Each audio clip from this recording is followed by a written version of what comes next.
بسم اللہ الرحمن الرحیم السلام علیکم ورحمۃ اللہ وبرکاتہ الحمد للہ حمدا کثیرا طیبا مبارکا فی کما یحب ربنا ویرضى اما بعد اعوذ باللہ من الشیطان الرجیم بسم اللہ الرحمن الرحیم ومن يقنت منكن لله ورسوله وتعمل صالحا نؤتها اجرها مرتين واعتدنا لها رزقا کریما۔ آج انشاءاللہ 22ویں پارے کی تفسیر کا خلاصہ ہم پڑھنے جا رہے ہیں۔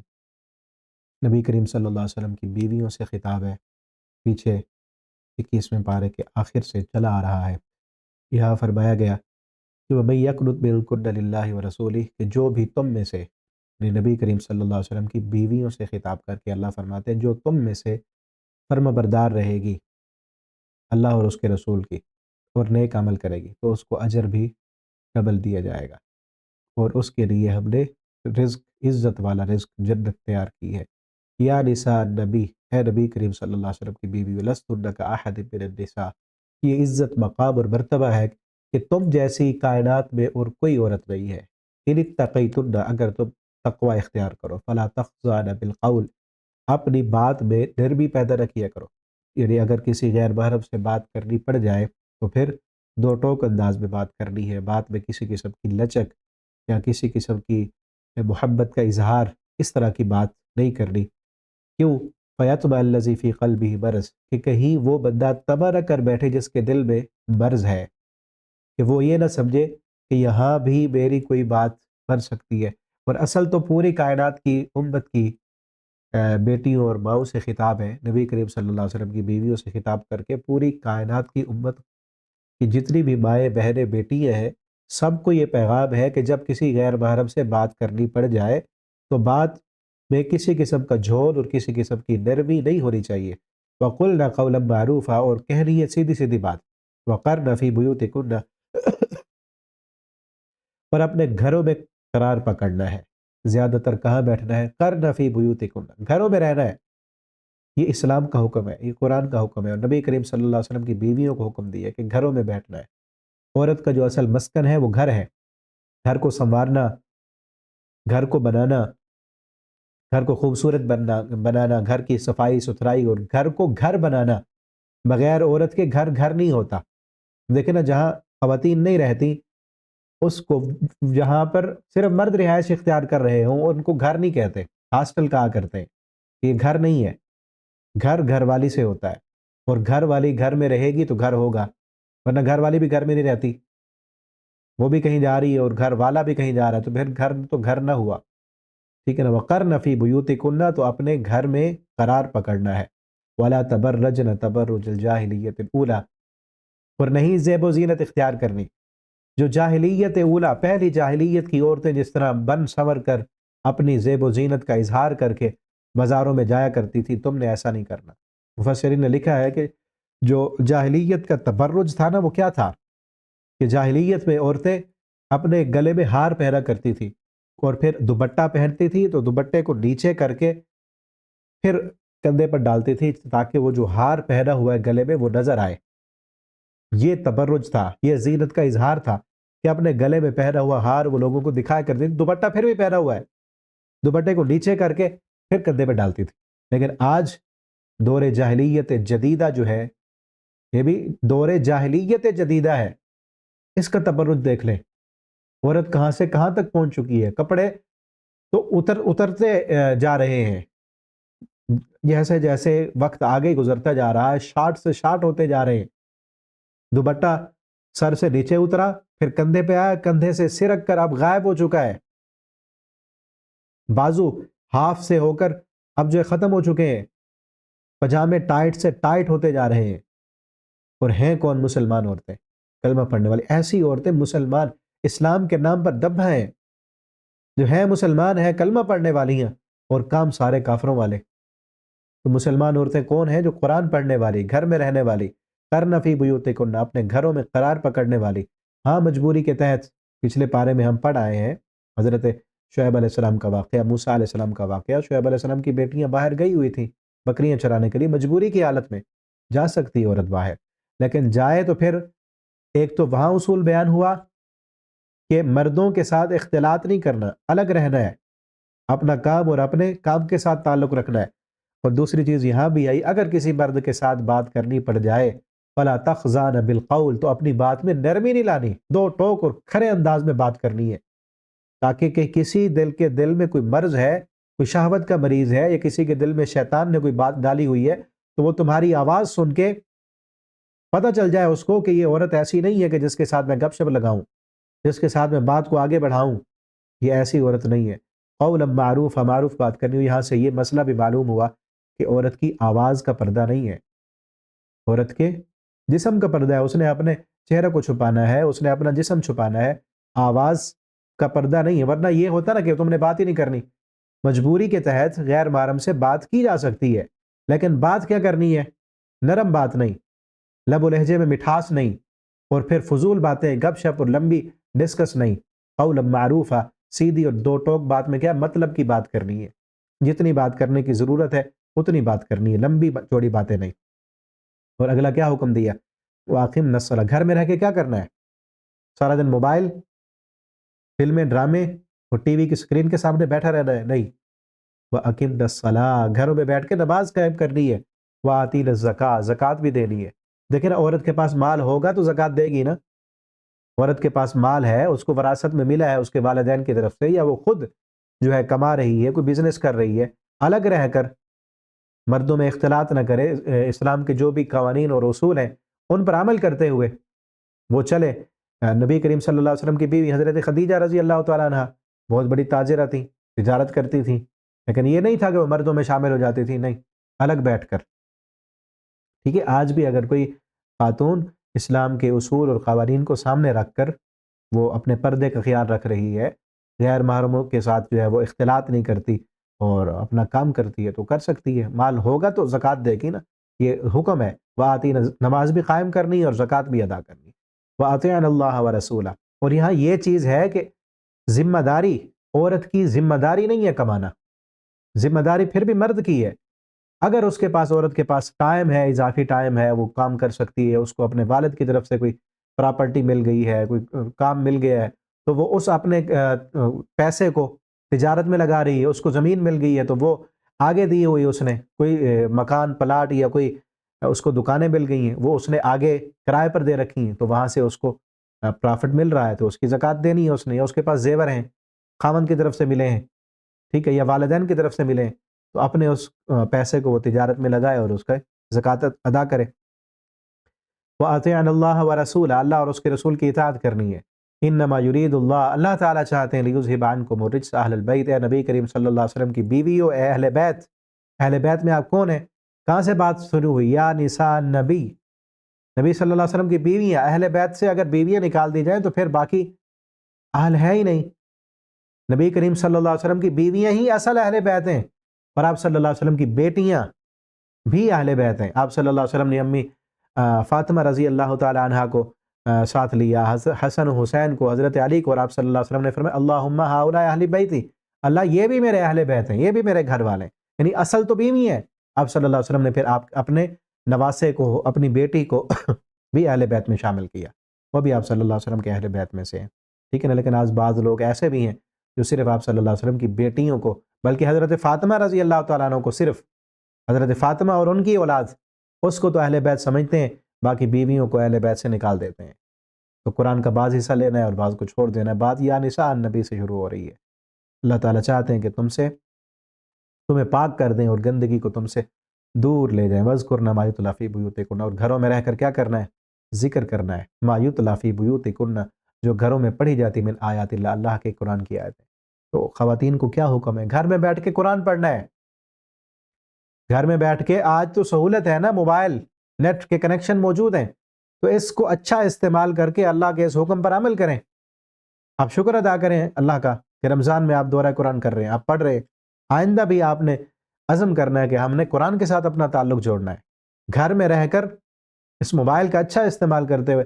یتلا فی بیوتکن من آیات اللہ، اللہ کی قرآن کی آیتیں تلاوت کرنی ہے، اس کو سمجھنا ہے، اس کو پڑھنا ہے اور آگے پھیلانا ہے اس کو۔ ان اللہ کان لطیفا خبیرا، اللہ تعالیٰ بہت باریک بین خبردار ہے۔ تو اسلام نے خواتین کو جو کام دیا ہے، اصل وہ کیا ہے؟ تعلیم کا، تربیت کا، سیکھنے اور سکھانے کا۔ یہ تعلیم اور تربیت پھر بچوں کو بھی سکھانی ہے۔ ان المسلمین والمسلمات والمؤمنین والمؤمنات، بے شک مسلمان مرد اور مسلمان عورتیں. یہاں نا ایک امی عائشہ، نبی کریم صلی اللہ علیہ وسلم کی کسی بیوی نے، غالباً حضرت زینب تھیں یا کوئی اور تھیں، میرے اب نام ذہن میں نہیں آ رہا، تو انہوں نے نبی کریم صلی اللہ علیہ وسلم سے کہا تھا اللہ کے پیغمبر قرآن میں مردوں کا ہی ذکر ہوتا ہے، ہمارا ذکر کیوں نہیں ہوتا؟ تو اللہ تعالیٰ نے الگ الگ مسلمان مرد مسلمان عورتیں، مومن مرد مومن عورتیں، فرما برداری کرنے والے مرد فرما برداری کرنے والے عورتیں، صدقہ کرنے والے مرد صدقہ کرنے والی عورتیں. حالانکہ جب مردوں کو حکم دیا جاتا ہے قرآن میں تو عورتیں بھی تابع ہوتی ہیں ان میں، لیکن اللہ تعالیٰ نے پھر یہاں پہ الگ الگ سب کا ذکر کیا. صبر کرنے والے مرد صبر کرنے والی عورتیں، اللہ سے ڈرنے والے مرد اللہ سے ڈرنے والی عورتیں، صدقہ کرنے والے سچ بولنے والے مرد سچ بولنے والی عورتیں، اور صدقہ کرنے والے. والصائمین، دنیا سے بے رغبت ہونے والے، ان کے دو معنی ہیں، دنیا سے بے رغبت ہونے والے اور ایک روزہ رکھنے والے مرد اور عورتیں، اور اپنی شرم گاہوں کی حفاظت کرنے والے مرد اور عورتیں، اللہ کا کثرت کے ساتھ ذکر کرنے والے مرد اور عورتیں. اللہ نے ان کے لیے مغفرت کا اعلان کیا ہے اور بہت بڑے اجر عظیم کا وعدہ کیا ہے. اور آگے فرمایا کسی بھی مومن مرد اور عورت کے لیے یہ لائق نہیں ہے کہ اللہ اور اس کے رسول ان کے بارے میں کوئی فیصلہ کر دیں پھر ان کو اس فیصلے کے بارے میں کوئی اختیار ہو. نبی کریم صلی اللہ علیہ وسلم کے صحابہ اکرام نے اس کے مثالی نمونے پیدا کر دیے، دکھا دیے کہ جب کسی کام کے بارے میں رسول اللہ صلی اللہ علیہ وسلم نے فیصلہ کیا پھر انہوں نے سر تسلیم خم کیا. نبی کریم صلی اللہ علیہ وسلم کے پاس ایک صحابی آئے، غلام تھے، چھوٹے قد کے تھے، کالا رنگ تھا اور جوان تھے. آپ صلی اللہ علیہ وسلم کی مجلس میں آیا کرتے تھے. ایک دن آئے اور آپ صلی اللہ علیہ وسلم نے کہا اللہ کے پیغمبر، آپ صلی اللہ علیہ وسلم نے اس صحابی سے کہا، جلیبیب اس کا نام تھا، جلیبیب رضی اللہ تعالی عنہ. آپ نے فرمایا جلیبیب تم شادی نہیں کرتے؟ وہ کہنے لگا اللہ کے پیغمبر میں غریب سا، کھانے کو کچھ ملتا نہیں، رنگ میرا کالا ہے، قد میرا چھوٹا ہے، مجھے کون رشتہ دے گا؟ دل تو میرا بھی کرتا ہے کہ میں شادی کروں. آپ صلی اللہ علیہ وسلم نے فرمایا جلیبیب تیرا دل کرتا ہے شادی کا؟ کہا ہاں اللہ کے پیغمبر دل تو کرتا ہے شادی کرنے کو. آپ نے فرمایا پھر تو تھوڑی دیر سوچا، پھر فرمایا جاؤ فلاں انصاری کے گھر میں جاؤ اور اس کو کہو کہ مجھے رسول اللہ صلی اللہ علیہ وسلم نے بھیجا ہے اور اس لیے بھیجا ہے کہ آپ اپنی بیٹی کا نکاح میرے ساتھ کر دیں. اس صحابی نے شاید آپ صلی اللہ علیہ وسلم کو پہلے کہا ہوا ہوگا کہ میری بیٹی کے لیے کوئی رشتہ ہو تو آپ ڈھونڈ دیں. نبی کریم صلی اللہ علیہ وسلم نے پھر جلیبیب رضی اللہ تعالیٰ عنہ کو بھیج دیا. جلیبیب گئے، دروازہ کھٹکھٹایا اور اندر سے باہر نکلا گھر کا سردار بڑا، تو ان کو کہا کہ مجھے رسول اللہ صلی اللہ علیہ وسلم نے بھیجا ہے. کہا کس لیے آئے؟ کہا مجھے رسول اللہ صلی اللہ علیہ وسلم نے بھیجا ہے اور کہا ہے کہ آپ اپنی بیٹی کا نکاح میرے ساتھ کر دیں، میں نے شادی کرنی ہے، آپ اپنی بیٹی کا نکاح میرے ساتھ کر دیں. تو جلیبیب باہر ہے، وہ اندر چلے گئے، صحابی رسول اندر چلے گئے اور جا کر اپنی بیوی سے کہنے لگے ایسے ایسے ایک جو ہے صحابی آئے ہیں، جلیبیب، رنگ کالا ہے، قد چھوٹا ہے، غلام ہے، اور ہماری بیٹی وہ تو خوبصورت ہے، اس کے ساتھ ہمارا دل تو نہیں کر رہا. آپس میں گفتگو ہو رہی ہے، خاوند اور بیوی آپس میں گفتگو کر رہے ہیں کہ اس کو رشتہ دیں یا نہ دیں، انکار کر دیں، کیا کریں؟ قد چھوٹا ہے، رنگ کالا ہے، ناک اس کا موٹا ہے، ہونٹ موٹے ہیں، کوئی شکل و صورت اچھی نہیں ہے. اور ادھر سے بھیجا رسول اللہ صلی اللہ علیہ وسلم نے. اب کیا مشورہ ہو رہا ہے آپس میں. بیٹی بھی ساتھ کھڑی دوسرے کمرے میں سن رہی تھی. جب اس نے سنا کہ میرے والدین رسول اللہ صلی اللہ علیہ وسلم کے قاصد کو اب ٹھکرانا چاہتے ہیں، میرا رشتہ نہیں دینا چاہتے، تو وہ آ گئی، آ کر کہنے لگی امی جان تم اس آنے والے کو نہ دیکھو، اس آنے والے کو نہ دیکھو، یہ دیکھو کہ بھیجا کس نے ہے. اس کو نہ دیکھو، اس کے کالے رنگ کی طرف نہ دیکھو، اس کے بھیجنے والے کی طرف دیکھو. کیا تم نے قرآن نہیں پڑھا؟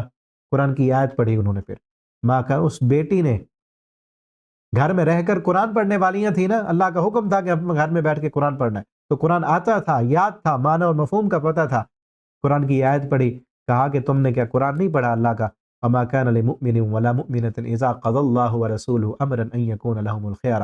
جب اللہ اور اس کے رسول جب فیصلہ کر دیں تو پھر ہمارا کوئی اختیار نہیں ہے.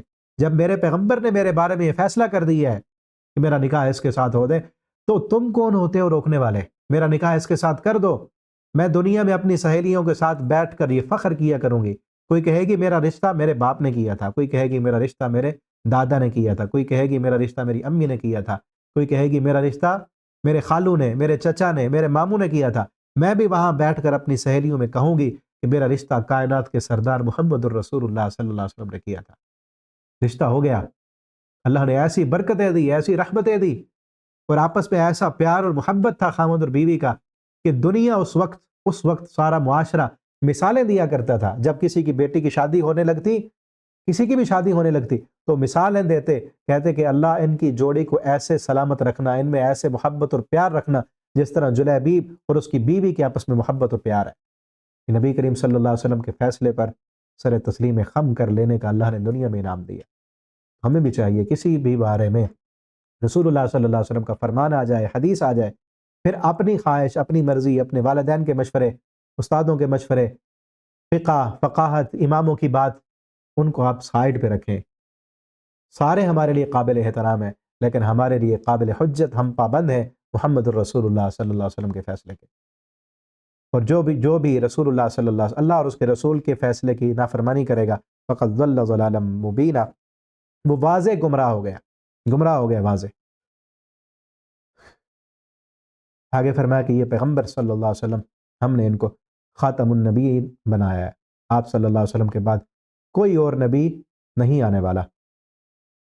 اور ما کان محمد ابا احد من رجالکم، محمد صلی اللہ علیہ وسلم نہیں ہے تم میں سے کسی مرد کے باپ. اللہ تعالیٰ نے آپ صلی اللہ علیہ وسلم کو بیٹے عطا کی اور بچپن میں فوت ہو گئے، یعنی کوئی بھی بڑا نہیں ہوا، کیونکہ آپ صلی اللہ علیہ وسلم کی اولاد اگر جوان ہوتی، کوئی بیٹا جوان ہوتا تو اس نے بھی نبی بننا تھا.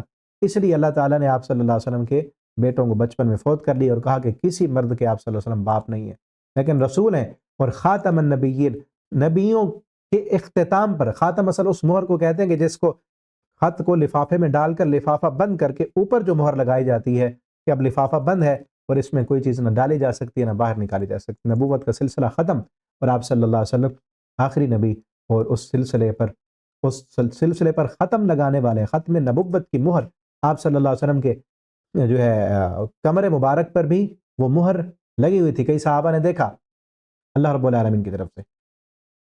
اور آگے فرمایا یا ایھا الذین آمنوا اذکروا اللہ ذکرا کثیرا، ایمان والو کثرت کے ساتھ اللہ کا ذکر کرو. ذکر کرنا ہے کثرت کے ساتھ، کسی اور چیز میں کثرت نہیں کہی گئی.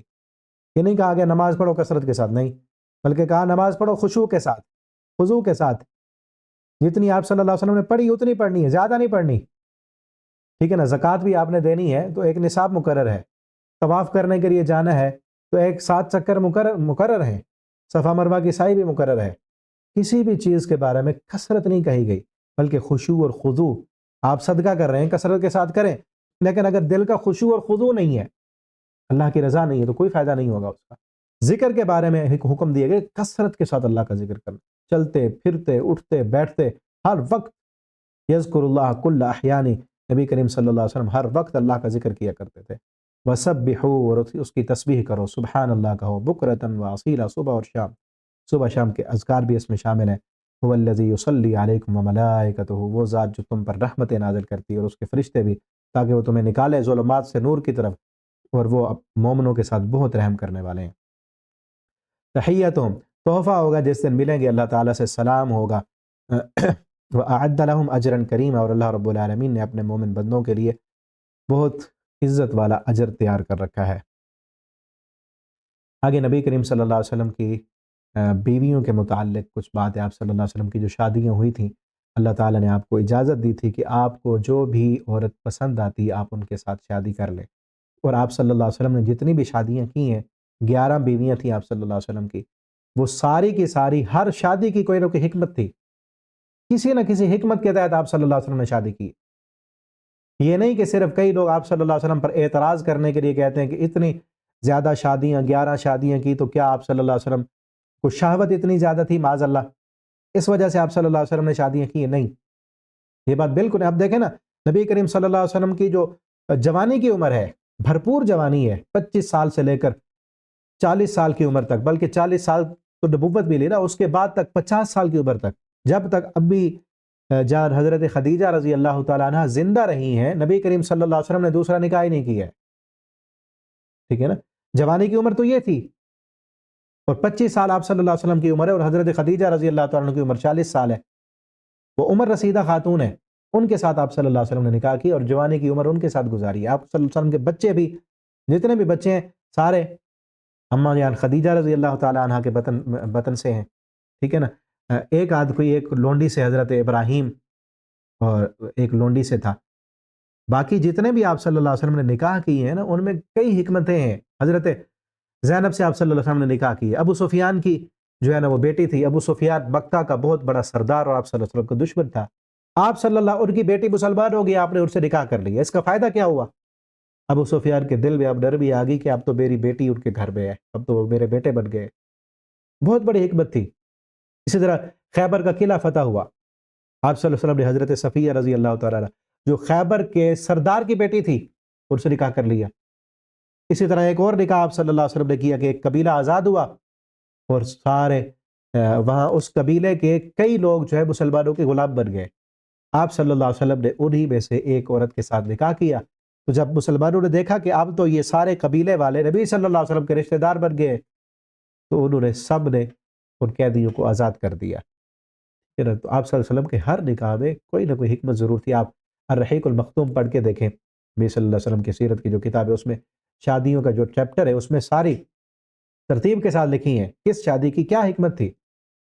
کئی حکمتیں اسلام کے پھیلانے کے لیے، اور خصوصاً امی عائشہ رضی اللہ تعالیٰ عنہ سے جو آپ صلی اللہ علیہ وسلم نے نکاح کی ہے، جس پر کافر بہت زیادہ اعتراض کرتے ہیں، اس میں کتنی حکمتیں تھیں اسلام کے لیے، دین کے لیے اور پوری امت کے لیے، کتنا زیادہ حکمتیں تھیں اس نکاح میں کہ جب نبی کریم صلی اللہ علیہ وسلم کو اللہ رب العالمین کی حکمت دیکھیں نا، جب نبی صلی اللہ علیہ وسلم کی عمر 25 سال تھی اور سہارے کی ضرورت تھی، ایک دلاسا دینے والی عمر رسیدہ عورت کے سہارے کی ضرورت تھی، اللہ نے آپ صلی اللہ علیہ وسلم کو خدیجہ دی ہے، اللہ تعالیٰ نے دی ہے، جس کے پاس مال بھی تھا، جو تاجرہ بھی تھی، جس کے تعلقات بھی تھے، اور جس نے آ کر نبی صلی اللہ علیہ وسلم کو اپنی عمر گزاری ہوئی تھی اور تسلیاں دی ہیں اور کہا ہے کلا واللہ لا یخزیک اللہ ابدا، اے محمد صلی اللہ علیہ وسلم آپ کا اللہ آپ کو ضائع نہیں ہونے دے گا، تسلیاں دی ہیں، دلاسے دی ہیں۔ سارا علاقہ اور پورا مکہ جب آپ صلی اللہ علیہ وسلم کا مخالف تھا، گھر میں آتے، اگر ہوتی نو عمر خاتون، چھوٹی عمر کی، جذباتی، جس نے عمر نہیں گزاری ہوتی، وہ تو اور آپ صلی اللہ علیہ وسلم کو جو ہے وہ پریشان کرتی۔ ایک عمر رسیدہ خاتون تھی، ایک مالی سہارا بھی مل گیا اور دوسرا دلی سہارا بھی، شفقت بھی، محبت بھی، پیار بھی، اور پوری دنیا کا دکھ درد جب آپ صلی اللہ علیہ وسلم لے کے گھر میں آتے تو وہاں آپ صلی اللہ علیہ وسلم کو سکون ملتا ہے، چین ملتا ہے، ایسی ایسی باتیں ملتی کہ جس سے آپ صلی اللہ علیہ وسلم باہر کے غم کو بھول جاتے تھے۔ یہی تو وجہ ہے نا کہ آپ صلی اللہ علیہ وسلم آخری عمر میں بھی خدیجہ کا پیار نہیں بھولے ہیں۔ امی عائشہ سے سب سے زیادہ محبت تھی، لیکن امی عائشہ خود گواہی دیتی ہیں، کہتی ہیں میں نے کبھی کسی نبی صلی اللہ علیہ وسلم کی زندہ بیوی پر رشک نہیں آیا مجھے، کیونکہ سب سے زیادہ پیاری بھی میرے ساتھ تھا، لیکن مجھے اگر رشک آیا ہے تو اماں خدیجہ سے پہ آیا ہے۔ خدیجہ، نبی صلی اللہ علیہ وسلم کو جب تکلیف آتی، جب بھی کوئی خوشی کا موقع ہوتا، جب بھی کوئی پریشانی آتی، آپ خدیجہ کو یاد کرتے اور کہتے عائشہ خدیجہ خدیجہ ہی تھی، خدیجہ خدیجہ ہی تھی۔ تو آپ صلی اللہ علیہ وسلم کو جس وقت ضرورت ایسی خاتون کی تھی خدیجہ کی، تو اللہ نے خدیجہ دی ہے۔ جس وقت مدینہ میں آپ پہنچے ہیں، آپ اسلام کو سکھانا ہے، سمجھانا ہے اور لوگوں تک پہنچانا ہے، اس وقت اللہ رب العالمین نے آپ کے نکاح میں ایک بیوی عائشہ بھی دی کہ جو نو عمر تھی، جس کا ذہن ابھی تازہ تھا، جس کے ذہن کی میموری بہت تیز تھی، کہ جس کے ذریعے سے پوری امت مسلمہ کی خواتین کو دین اور شریعت کا پیغام پہنچانا تھا۔ گھر کے معاملات آپ صلی اللہ علیہ وسلم رات کس طرح گزارتے ہیں، اپنی خواتین کے ساتھ کس طرح رہتے ہیں، آپ نے غسل کس طرح کیا ہے، طہارت کے مسائل کیا ہیں، یہ خصوصاً خواتین کے مسائل، ان مسائل کو امت تک پہنچانے کے لیے اللہ رب العالمین نے آپ کو عائشہ رضی اللہ تعالیٰ عنہ دی ہے، اور کتنی حدیثوں کی حافظہ ہیں، کتنی نبی صلی اللہ علیہ وسلم کی حدیث حفظ کی ہیں۔ آپ صلی اللہ علیہ وسلم کی وفات کے بعد کئی ایسے مسئلے آتے جو گھر کے متعلق ہوتے، خاوند اور بیوی کے متعلق ہوتے، صحابہ کرام پریشان ہو جاتے، کسی صحابی کو بھی پتہ نہیں اس مسئلے کا، اب کیا کریں، اب کیا کریں، کدھر جائیں، تو کہاں جاتے؟ امی جان کے دروازے کو جا کے کھٹکھٹاتے اور پوچھتے امی جان ہمیں یہ مسئلہ درپیش آیا، آپ بتائیں۔ امی جان بتاتی۔ ابھی کل کی بات ہے، کل ایک خاتون نے مجھ سے شاید واٹس ایپ پہ بھی ابھی وائس موجود ہوگی، مسئلہ پوچھا ہے، خواتین سے متعلق مسئلہ ہے۔ اب اس کے متعلق نبی کریم صلی اللہ علیہ وسلم کی بیوی امی جان عائشہ رضی اللہ تعالیٰ عنہ کی حدیث موجود ہے، وہ حدیث پڑھ کے میں سنائی، مسئلہ حل ہو گیا، ٹھیک ہے نا۔ تو جتنے بھی آپ صلی اللہ علیہ وسلم نے نکاح کی ہیں اس میں کئی نہ کئی حکمتیں ہیں۔ ایسے ہی اعتراض کرنے والوں جنہوں نے پوری سیرت کو پڑھا رہی، آپ صلی اللہ علیہ وسلم کی زندگی کو نہیں دیکھا، وہ اعتراض کرنے والے تو ایک آدھ بات لے کر پھر اعتراض کرتے رہتے تو یہاں اسی چیز کا ذکر ہے۔ اور پھر آپ صلی اللہ علیہ وسلم کو یہ بھی اختیار دیا اللہ تعالیٰ نے کہ آپ جس بیوی کو چاہے اپنے پاس رکھیں، جس کو چاہے آپ چھوڑ دیں۔ اور آگے دعوت کے احکام بیان کیے گئے۔ آپ صلی اللہ علیہ وسلم نے ایک نکاح کیا تھا حضرت صفیہ رضی اللہ تعالیٰ عنہ سے، جو نکاح کیا آپ نے، دعوت ولیمہ تیار کیا، صحابہ آئے، کھانا کھایا انہوں نے، اور پھر بیٹھ گئے گپے شپے لگانے کے لیے۔ تو اللہ تعالیٰ نے دعوت کے اصول بیان کیے کہ جب تمہیں بلایا جائے پھر جانا ہے، بغیر بلائے نہیں جانا کسی کی دعوت پر، اور پھر دعوت جب کھا لیے تم نے، پھر بلا وجہ بیٹھے نہیں رہنا۔ پھر فَإِذَا طَعِمْتُمْ فَانْتَشِرُوا، جب تم کھا لو پھر چلے جاؤ۔ فَانْتَشِرُوا وَلَا مُسْتَأْنِسِينَ لِحَدِيثٍ إِنَّ ذَلِكُمْ كَانَ يُؤْذِي النَّبِيَّ فَيَسْتَحْيِي مِنْكُمْ۔ آگے حکم دیا کہ بے شک اللہ اور ملائکہ بھی نبی کریم صلی اللہ علیہ وسلم پر درود بھیجتے ہیں، اللہ تعالیٰ رحمتیں بھیجتے ہیں، فرشتے رحمت کی دعا کرتے ہیں، اے ایمان والو تم بھی صلو علیہ وسلموا تسلیما۔ جب یہ آیت نازل ہوئی، نبی کریم صلی اللہ علیہ وسلم سے صحابہ نے پوچھا، اللہ کے پیغمبر ہم آپ پر سلام تو پڑھتے ہیں، یعنی التحیات للہ میں السلام علیک ایھا النبی پڑھا کرتے تھے، ہم آپ پر سلام پڑھتے ہیں تو صلات کیسے پڑھیں؟ صلات اور سلام، بعض لوگ اسی آیت سے لے کر اپنا مخصوص جو انہوں نے بنایا ہوا ہے صلاۃ و سلام، جو نماز سے پہلے وہ پڑھتے ہیں، وہ مراد لیتے ہیں، جبکہ وہ کسی حدیث سے ثابت ہی نہیں ہے۔ جب یہ آیتیں نازل ہوئی تھیں تو صحابہ کرام نے پوچھا، اللہ کے پیغمبر سلام تو ہم پڑھ رہے ہیں، نماز میں پڑھتے ہیں سلام، السلام علیک ایھا النبی ورحمۃ اللہ وبرکاتہ، ہم اب صلات کیسے پڑھیں؟ تو آپ صلی اللہ علیہ وسلم نے فرمایا، قولوا اللہم صلی علی محمد وعلی آل محمد، تو تم یہ درود پڑھا کرو۔ پورا درود آپ صلی اللہ علیہ وسلم نے سکھایا، تو جو درود آپ صلی اللہ علیہ وسلم نے سکھایا ہے وہ درود ہمیں پڑھنا چاہیے۔ آگے پردے کے احکام ہے، نبی کریم صلی اللہ علیہ وسلم کی بیویوں کو پردے کا حکم دیا گیا، اور پوری امت کی ماؤں، بہنوں، بیٹیوں کو پردے کا حکم دیا گیا۔ چہرے کے پردے کا حکم ہے یہاں پر، ہم دیکھیں نا، فَاسْأَلُوهُنَّ مِنْ وَرَاءِ حجاب، جب کسی سے سوال کرنا پڑ جائے تو حجاب میں سوال کرنا ہے۔ حجاب کا مطلب کیا ہے؟ کہ اپنا چہرہ نہیں دکھانا، یعنی کل یا ایھا النبی، اے نبی صلی اللہ علیہ وسلم، کل لازواجک، کہہ دیجیے اپنی بیویوں کو، وبناتک، اپنی بیٹیوں کو، ونساء المؤمنین، اور تمام مسلمان عورتوں کو کیا کریں؟ یدنین علیہن من جلابیبہن، اپنے اوپر اپنی جلباب کو اوڑھ لیا کریں۔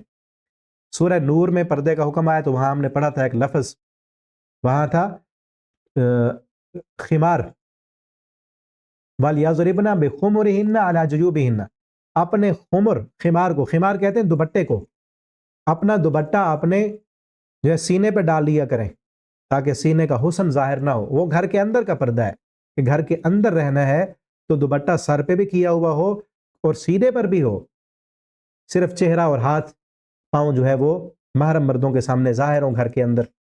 اب جب باہر نکلنا ہے تو پھر جلباب ہو، عربی کے جو لفظ ہے نا اس سے معلوم ہوتا ہے، خمار دوپٹہ ہے، جلباب ایک لمبی چادر، ایک ایسی چادر جو ایک پورے جسم کو چھپا دے، جسے برقع کہا جاتا ہے۔ تو جب باہر نکلنا ہے تو پورے جسم کو ڈھانپ کے نکلنا ہے، ٹھیک ہے نا؟ ذالک ادنیٰ، یہ زیادہ قریب ہے، ان یعرفن، کہ تم پہچانی جاؤ گی، فلا یؤذین، کیا پہچانی جاؤ گی؟ اس کے نا دو قراتیں کی گئی، ایک ہے اللہ یعرفن، کہ تمہاری پہچان نہیں ہوگی، کسی کو پتہ نہیں چلے گا کہ کس عمر کی عورت جا رہی ہے، یہ خوبصورت ہے، بدصورت ہے، نوجوان ہے، بوڑھی ہے، بچی ہے، کیسی عمر کی ہے، پہچان ہی نہیں ہوگی۔ جب پہچان نہیں ہوگی فلا یؤذین، تمہیں کوئی ایذا ہی نہیں دے گا۔ جب دیکھیں گے نا یہ خوبصورت ہے، جب حسن خود ہی دکھا کے جا رہی ہے، پردہ ہی پورا نہیں کیا اس نے، چہرہ ظاہر کر کے اور جسم کے اعضاء نظر آ رہے ہیں، تو پھر چھیڑنے والے بےہودہ لڑکے وہ تو چھیڑیں گے، تکلیف دیں گے، پریشانی ہوگی۔ باہر جب نکلتی ہیں پھر میڈیا کو جا کے انٹرویو دے رہی ہوتی، ہمیں کیا، یہ اپنی نظروں کو نیچا کیوں نہیں کرتے؟ بھائی جب تم اس طرح کر کے جاؤ گی باہر تو پھر تکلیف تو ہوگی، چھیڑنے والے چھیڑیں گے۔ پھر یہ فحاشی، عریانی، زنا اور ریپ کے جو کیس آ رہے ہیں یہ اس وجہ سے آ رہے ہیں۔ فلا یؤذین، قرآن کی اس آیت کو سمجھا ہوتا، جلباب لے کے باہر گئی ہوتی تو پھر ان مسلمان عورتوں کو کوئی تکلیف نہ دیتا۔ یہ ایذا اور تکلیف کیوں ملتی ہے؟ کہ قرآن کے اس حکم کو سمجھا نہیں ہے۔ اور دوسری قرات اس کی کیا ہے؟ لا یعرفن کی بجائے یعرفن، پہچان لی جائیں۔ ایک ہے کہ ان کی پہچان نہ ہو کس عمر کی ہے، دوسرا ہے کہ پہچان لی جائے یہ مومنہ عورت ہے، یہ وہ بن سور کے نکلنے والی عورت نہیں ہے، یہ وہ عورت نہیں ہے کہ جس کے ساتھ ہم نے گپ شپ لگانی ہے، جس سے نمبر مانگنا ہے، جس کو ہم نے آوازیں کسنی ہے، جس کو چھیڑنا ہے، یہ وہ عورت نہیں جا رہی، یہ مسلمان عورت ہے، کلمہ پڑھنے والی عورت ہے، محمد الرسول اللہ صلی اللہ علیہ وسلم کی غلام بندی جا رہی ہے۔ پہچان ہو جائے مسلمان عورت ہے، جب پہچان ہو جائے گی مسلمان عورت ہے، فلا یؤذین، پھر کوئی ایذا بھی نہیں دے گا۔ وکان اللہ غفور الرحیم، اللہ تعالیٰ معاف کرنے والے، یعنی جو پہلے ہو چکا، بے پردگیاں ہو چکی ہیں، اس طرح کے معاملات ہو گئے تو اللہ تعالیٰ وہ تمہارے معاف کر دیں گے۔ قیامت کے دن جہنم میں جب جہنمیوں کو ڈالا جائے گا تو میں یوم تقلب وجوہہم فی النار، ان کے چہروں کو جہنم میں الٹ پلٹ کیا جائے گا۔ یقولون، وہ کہیں گے جہنم میں، یا لیتنا اطعنا اللہ و اطعنا الرسول، کاش ہم اللہ کی اور اس کے رسول کی اطاعت کر لیتے۔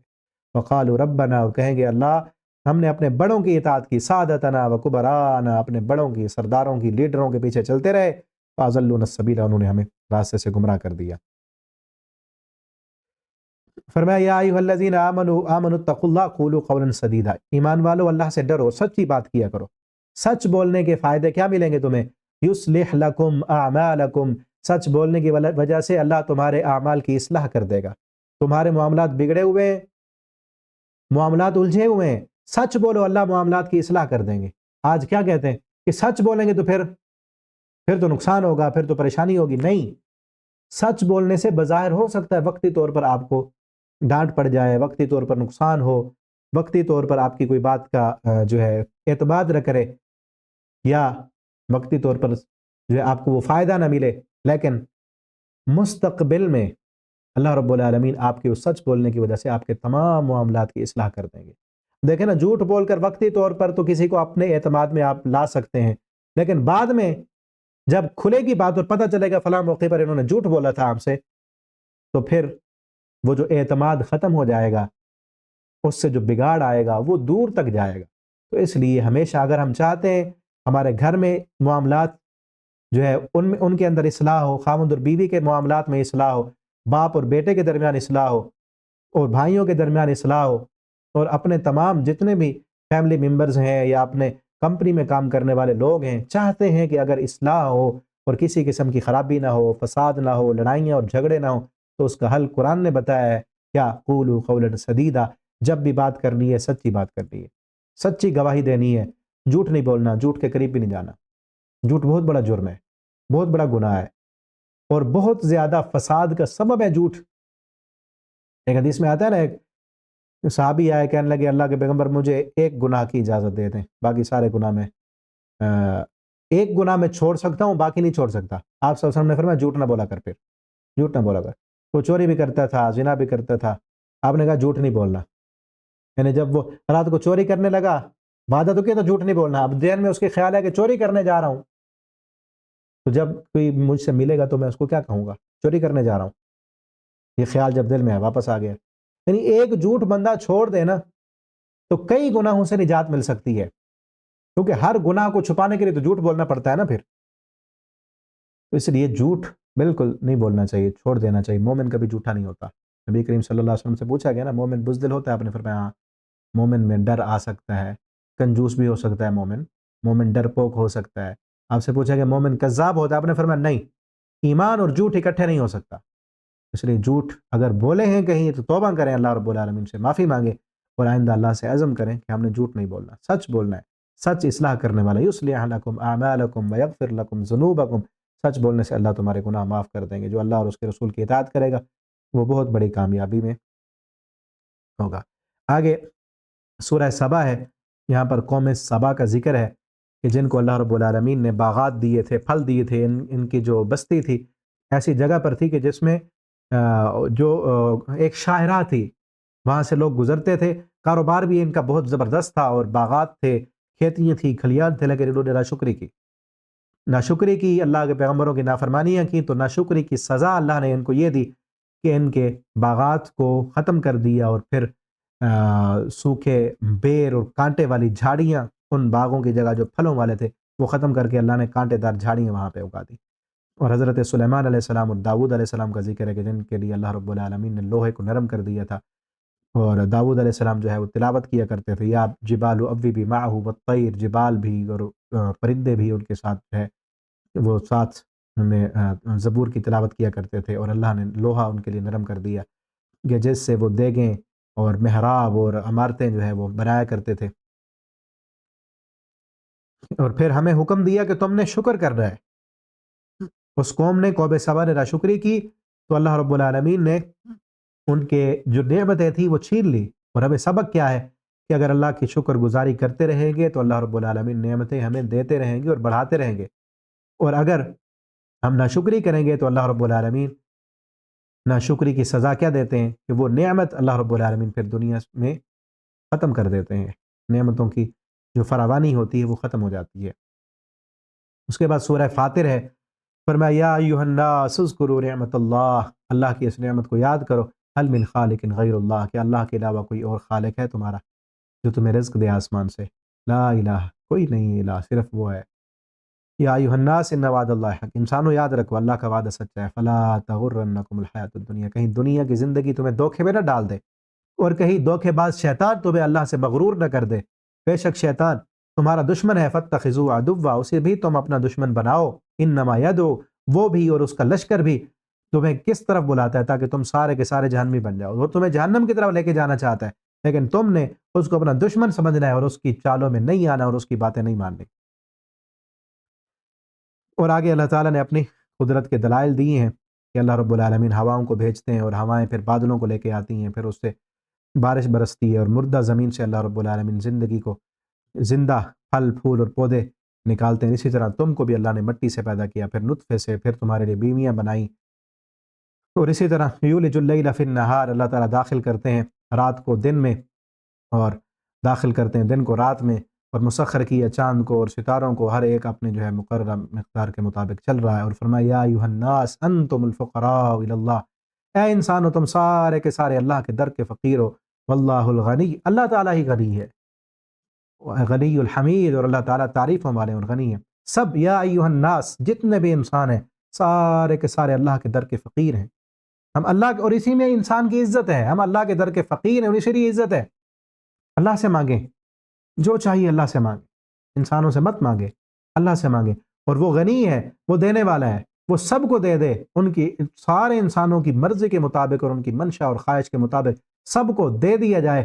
اللہ رب العالمین کے خزانوں میں اتنی بھی کمی نہیں آتی جتنی سمندر میں ایک سوئی کو ڈال کر نکالا جائے، سمندر سے سوئی کتنا پانی کم کرے گی؟ اللہ کے خزانوں میں اتنی بھی کمی نہیں آتی، اللہ سب کو دے دے، تو اللہ کے خزانے بڑے وسیع وسعت والے ہیں۔ ہمیں بھی چاہیے جو اللہ نے دی ہے اس پہ ہم بھی وسعت والے بن جائے، ٹھیک ہے نا، اپنے ماتحت لوگوں پر جو ہمارے تحت ہے یا ہمارے ملازم ہے، اللہ نے دیے ہے تو اللہ کے دیے میں سے آگے بھی خرچ کرے، کنجوس نہ بنے، وسعتوں والے بنے، ٹھیک ہے نا۔ اور پیچھے اصول پڑھا ہے ہم، فضول خرچ بھی نہ بنے، یہ نہیں کہ ایک دم سارے پیسے اڑا دی اور پھر جب ضرورت پڑی اس وقت ہے ہی نہیں، جہاں ضرورت ہے لگانا ہے وہاں لگائیں، وہاں کنجوسی نہ کریں۔ اور قیامت کے دن کا ذکر کیا کہ اس دن کوئی انسان کسی دوسرے انسان کا بوجھ نہیں اٹھائے گا، اور یہ کہا گیا کہ سب سے انسانیت میں سب سے زیادہ اللہ سے ڈرنے والے علماء ہیں، انما یخشی اللہ من عبادہ العلماء، صحیح معنوں میں عالم ہے ہی وہ جو اللہ سے زیادہ ڈرنے والا ہو۔ ایک بظاہر علامہ فہامہ بنا پھرتا ہے لیکن اللہ کا ڈر نہیں ہے اس میں، تو سمجھو اس نے اپنے علم کے مطابق عمل ہی نہیں کیا، وہ عالم نہیں ہے، چاہے اس کے پاس ڈگریاں ہیں، وہ پڑھا ہوا ہے، زہارت و فطانت ہے، بہت بڑا خطیب ہے، اپنی لفاظی میں اور اپنی سر کے ساتھ، اپنی نعتوں کے ساتھ لوگوں کو دیوانہ بنایا ہوا اس نے، اس کے مرید ہیں، لیکن اللہ سے نہیں ڈرتا وہ انسان، تو وہ عالم نہیں ہے۔ حقیقی معنوں میں عالم کون ہے؟ انما یخشی اللہ من عبادہ العلماء، جو اللہ سے حقیقت میں، اور اصل علم ہے تو یہی نا کہ جو ہم کر رہے ہیں وہ اللہ تعالیٰ دیکھ رہے ہیں، اور ایک دن ہم نے اس زندگی کا جا کے حساب دینا ہے، یہ علم ہے، یہ علم ہونا چاہیے انسان کو کہ اللہ نے ہم سے پوچھنا ہے ہماری زندگی، اور جس کے پاس یہ علم جتنا زیادہ ہوگا وہ اتنا ہی زیادہ اس دن کی تیاری کرے گا، اتنا ہی زیادہ اللہ سے ڈرنے والا ہوگا، تو جتنا ہی زیادہ علم بڑھتا جائے گا اتنا ہی زیادہ اللہ کا ڈر اور تقوی بھی بڑھتا جائے گا۔ تو اس لیے فرمایا انما یخشی اللہ من عبادہ العلماء، اللہ سے حقیقی معنوں میں ڈرنے والے تو علماء ہیں، ان اللہ عزیز غفور، بے شک اللہ رب العالمین غالب ہیں اور معاف کرنے والے ہیں۔